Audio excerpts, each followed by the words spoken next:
So getting back to planning, essentially what we're looking at is what barriers exist to a child's learning, whether those are academic, attention, language, behavior, sensory, the list goes on, communication, the list goes on.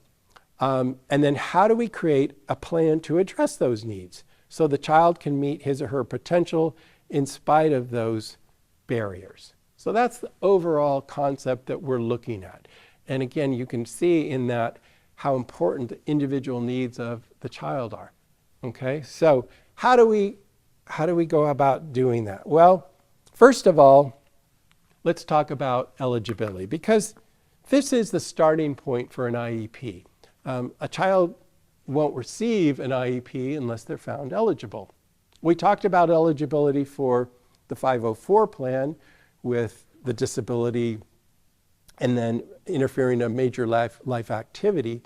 It's a little different for special education. First of all, the first question is, does the student have a qualifying disability under an IDEA eligibility category?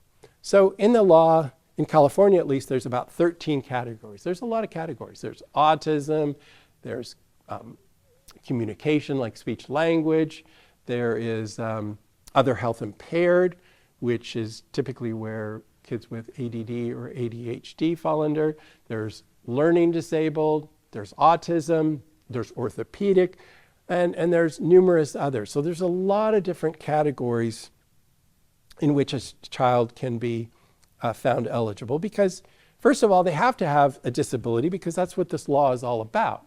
It's Individuals with Disabilities in Education Act. But the second requirement is, does the student require specialized instruction to benefit from their education?